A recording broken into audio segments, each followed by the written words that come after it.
우리는 현재 코로나로 인해 다방면에서 많은 어려움을 겪고 있는 상황입니다.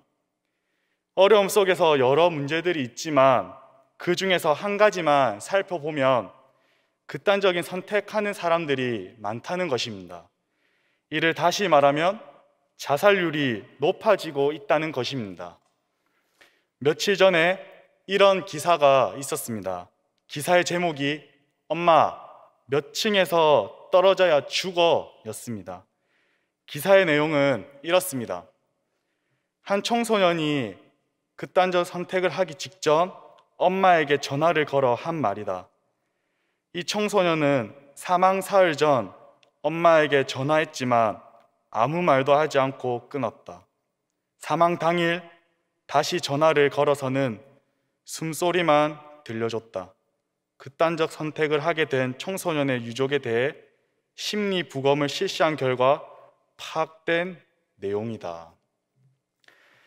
자살 예방을 위해 여러 노력에도 불구하고 우리나라는 여전히 자살 공화국이라는 오명에서 벗어나지 못하고 있습니다. 힘든 현실에서 희망과 소망이 보이지 않아 스스로 삶을 저버리는 일이 늘어나는 추세입니다. 오늘날은 우리가 정말 예상치 못한 일들이 일어나는 기가 막힌 시대를 살아갑니다. 우리는 한치 앞을 내다볼 수 없는 이 세상을 살아가죠. 참 막막한 이 현실 속에서 하루하루 허덕거리며 살아가고 있는 오늘날 모습입니다. 코로나 팬데믹으로 인해 경제도 좋지 않다 보니 성도분들의 삶의 무게는 더 무거워졌습니다. 희망과 소망을 찾아보기가 점점 어려운 현실인 것 같다는 생각이 듭니다. 그렇다 보니 많은 사람이 절망 속에서 살아가는 것 같습니다. 어쩌면 그런 모습이 나에게도 있을 수 있겠죠. 그렇게 지쳐만 가는 현실에서 절망을 경험하며 살아가는 우리와 비슷한 처지에 놓여있는 한 사람이 오늘 본문에 등장합니다. 그는 짙은 절망 속에 살아가고 있는 딱 죽기 좋은 사람, 안진뱅이입니다. 오늘 본문을 통해 우리에게 주시는 하나님의 말씀이 무엇인지 한번 살펴보는 시간이 되기를 원합니다. 오늘 성전 미문 곁에 있는 한 사람을 통해 본문에서 우리가 알 수 있는 것은 무엇이냐? 첫째, 영원하지 않는 것만을 의지하면 절망 가운데서 결코 벗어날 수 없다는 것입니다. 그는 나면서부터 못 걷는 안진뱅이였습니다. 질병이나 사고가 아니라는 것을 오늘 본문은 나면서라는 말을 사용함으로 밝히고 있습니다. 선천적으로 장애를 앓고 있던 사람이었어요. 단 한 번도 자신의 힘으로는 걸어보지 못했던 자였습니다. 그의 인생 전체를 통틀어 다른 사람의 도움 없이는 한순간도 두 다리로 서본 적이 없는 사람이었습니다. 사람들의 아무런 도움 없이는 아무것도 할 수 없는 인생, 날마다 사람들의 도움으로 성전 미문에서 겨우겨우 구걸하며 살아가는 그의 인생이었습니다. 오늘같이 문명이 많이 발달한 상황에서도 이러한 사람한테는 취업할 기회가 쉽게 주어지지 않는데 2000년 전에는 더 말할 나위 없었을 것입니다. 당시 유대 문화는 몸이 불편하고 장애를 앓고 있던 사람이라면 하나님께 저주를 받은 자라고 여겼죠. 장애를 앓고 있던 안진뱅이는 사람들로부터 소외당하고 모욕과 차별받는 삶을 살았습니다. 그는 사람들과 함께 어울리지 못하는 자였습니다. 늘 외로웠을 거예요. 그래서 사람들이 맨날 자기한테 동전 하품 던져주기를 바라면서 더불어 관심 또한 주기를 그는 바라였을 것입니다. 그 바람 속에 안진뱅이는 날마다 성전 미문에 나와 겨우 생계를 유지했습니다. 그가 가진 것이라고는 전혀 없는 사람이었죠. 사람들로부터는 철저하게 외면당하며 살아가는 그에게 있는 것이 있다면 그에게는 절망이 있었고요, 멸시와 모욕 그리고 가난의 연속이 그에게는 있었습니다. 그리고 그에게는 어둠과 같은 짙은 절망이 있었습니다. 그래서 그의 인생을 간단 면료하게 정리하면 절망적인 인생, 죽지 못해 사는 인생이었습니다.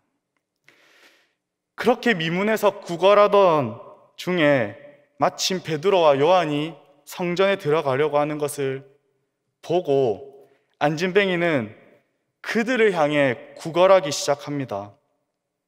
이에 베드로와 요한은 그 소리에 반응합니다. 베드로와 요한이 성전에 기도하러 올라간 것은 오늘 처음이 아니었을 거예요. 그리고 안진뱅이도 마찬가지로 성전 미문 곁에 처음 나와서 구걸했던 인생이 아니었을 것입니다. 한 번도 크게 관심을 가지지 않았던 베드로와 요한이었습니다만 오순절 성령 강림 사건으로 인해 그들은 더 이상 이전의 인물들이 아니었습니다. 성령 충만한 그들은 이제 현실을 피하거나 어려운 현실에서 도피하는 사람들이 아니었습니다. 오늘은 하나님이 마음을 주셔서 그런지 평소에 자주 봤던 그 안진뱅이한테 주목하게 됩니다.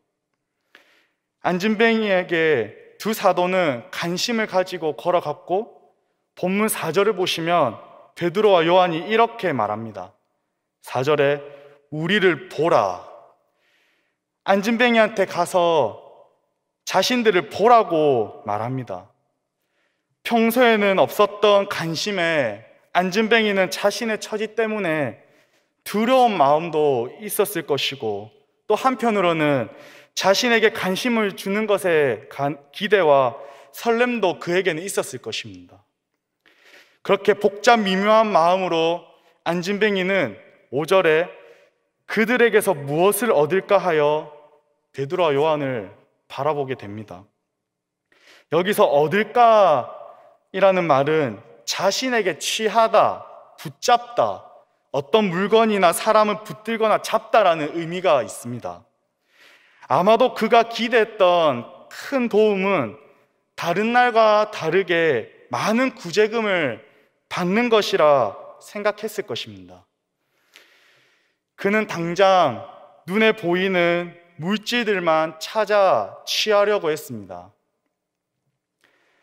단순히 오늘 하루를 버텨내기 위하는 마음으로 말이죠. 사람들한테 구걸해서 그 순간은 해결이 되는 것처럼 느껴질 수 있습니다. 그러나 그의 절망적인 상황은 여전히 해결되지 못합니다. 오늘날도 절망적인 상황에서 정말 힘겹게 살아가는 많은 사람들이 그 상황을 해결하고자 부단히 노력을 많이 합니다. 허나 우리 앞에 펼쳐져 있는 이 절망적인 상황은 좀처럼 해결이 잘 되지는 않습니다. 안진뱅이가 사람들한테 눈에 보이는 물질을 구걸함으로 배고픔을 해결할 수 있었고 때론 편한 잠자리를 해결할 수 있었을지라도 자신의 근본적인 절망은 그 어떤 걸로도 해결할 수 없었습니다. 그렇게 베드로와 요한은 안진뱅이한테 다가갑니다. 안진뱅이는 자기가 바라는 것을 얻을 수 있을 것 같아서 아마 바라고 있었을 거예요. 그런데 이게 웬 말입니까? 은과 금은 없다는 거예요. 그럼 처음부터 기대감을 주지 말던지 실컷 기대하게 해놓고는 은과 금이 없다는 것입니다. 안진뱅이가 실망하고 있을 때 베드로는 불후의 한마디를 안진뱅이에게 전합니다. 은과 금은 내게 없거니와 내게 있는 것을 주노니 나사렛 예수 그리스도의 이름으로 일어나 걸으라. 안진뱅이를 일으키니까 일어서게 되는 기적이 나타나는 것입니다. 그러면 성전 미문 곁에 있는 이 한 사람을 통해 우리가 알 수 있는 또 다른 한 가지 사실은 무엇이냐? 둘째로, 영원한 것을 의지하고 붙잡을 때 희망과 소망이 있는 인생으로 변화된다는 것입니다. 안진뱅이는 당장 자신의 삶에 필요한 물질을 원하고 있었지만 베드로는 은과 금이 아닌 예수 그리스도의 이름을 그에게 주었습니다. 그에게 선포한 것이죠.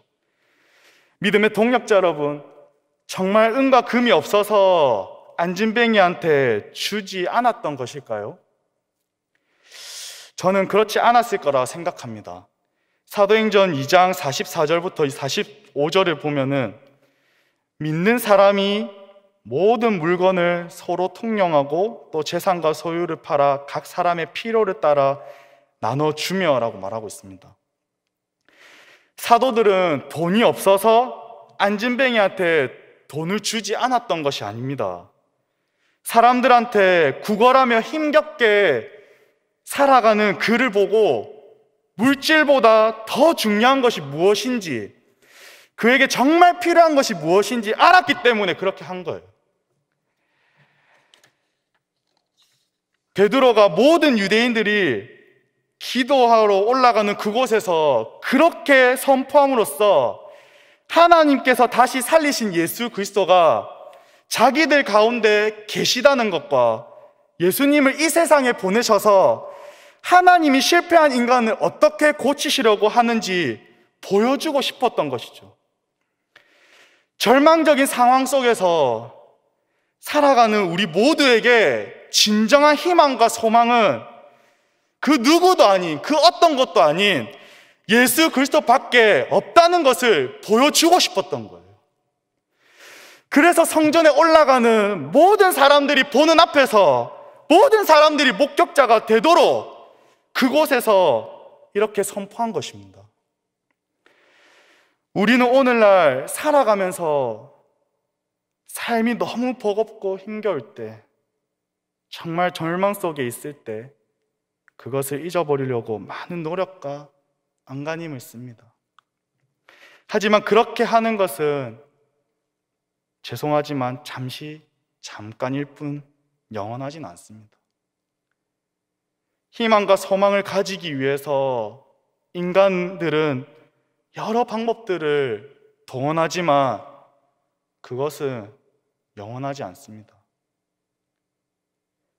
세상은 눈에 보이는 것들을 많이 가지면 가질수록 행복하다고 말합니다. 그러나 우리 인간은 물질을 많이 가지면 가질수록 더 행복해지진 않습니다. 그렇다 보니 더 많이 가져보려고 합니다. 소망이 보이지 않는 절망적인 상황에서 물질을 많이 취하면 그 상황으로부터 벗어날 수 있다고 생각하지만 절대 그렇지 않습니다.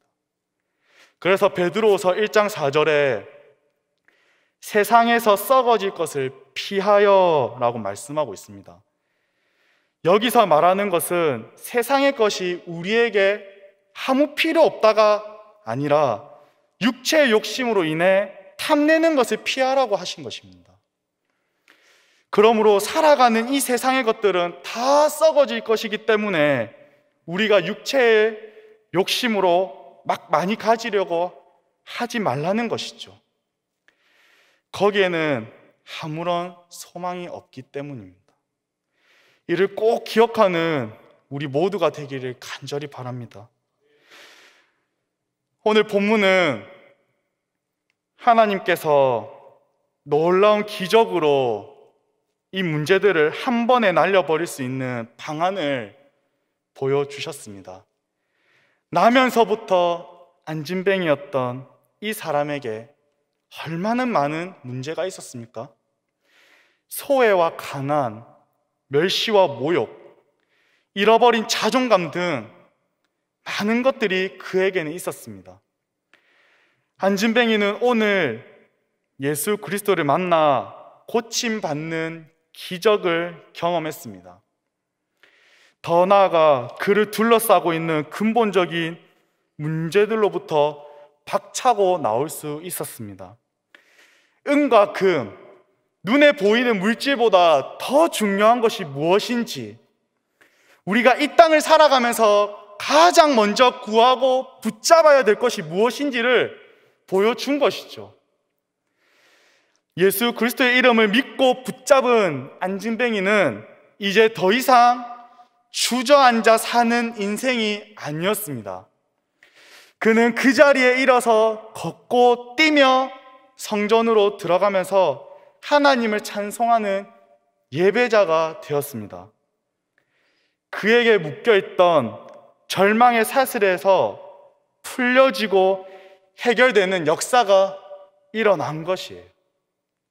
믿음의 동력자 여러분, 성전 미문 곁에 있는 한 사람, 안진뱅이는 나면서부터 걷지 못한 사람이었습니다. 단 한 번도 자기 힘으로 두 다리로 설 수 없었던 그의 인생, 사람들로부터 멸시와 모욕, 그리고 소외와 가난의 연속이었던 그의 인생, 희망과 소망도 보이지 않더 죽지 못해 사는 인생. 하지만 그는 베드로가 선포한 예수 그리스도의 이름으로 믿게 되므로 예수 그리스도의 심장이 그의 심장에 이식되므로 그의 인생은 전과 후로 완전히 변화되었습니다. 절망적이고 불행한 인생에서 기쁨과 행복한 인생으로, 저주받은 인생에서 축복받은 인생으로, 그리고 성전 미문 앞에 주저앉아 구걸하는 인생에서 하나님을 찬송하고 예배하는 인생으로, 절망 속에 살아가던 그의 인생이 진정한 소망 안에서 살아가는 인생으로 바뀌어졌다는 것입니다. 우리 구주이신 예수님께서 우리의 진정한 소망이 되시고자 더럽고 낮은 이 땅에 오셨습니다. 궁극적인 절망 속에서 살아가고 있는 우리를 위해 그분은 친히 인간으로 오셨어요. 예수님께서는 우리를 절망에서 건져내시기 위해서 친히 우리를 대신해서 십자가에 못 박히셨습니다. 우리 주님은 진정한 소망이 되시고자 우리를 위해 모든 것을 포기하셨습니다. 믿음의 동력자 여러분, 진정한 소망은 세상에 있는 것이 아니라 우리 구주이신 예수님께 진정한 소망이 있는 줄 믿습니다. 2020년이 얼마 남지 않았습니다. 이제 곧 2021년이 우리에게 옵니다. 2021년에는 어떤 일들이 일어날지 모르겠습니다. 내년이 올해보다 더 나은 해가 되었으면 좋겠지만 그렇지 않을 수도 있을 것입니다. 올해보다 희망과 소망이 더 보이지 않을 수도 있습니다. 그런 상황에서 여러분들은 무엇을 구하며 살아가시겠습니까? 어떤 모습으로 살아가시겠습니까? 안진뱅이는 중요한 것이 무엇인지 모르고 중요하지 않은 것을 열심히 구하며 살던 인생이었습니다. 이 모습이 과연 나에게는 없는가? 점검해보는 저와 우리 성도님들 한 분 한 분 되면 좋겠습니다. 별로 중요하지 않은 것에 많은 시간과 목숨을 걸고 구하고 있다면 그것은 어쩌면 안진뱅이의 모습 속에 내가 있는 것입니다.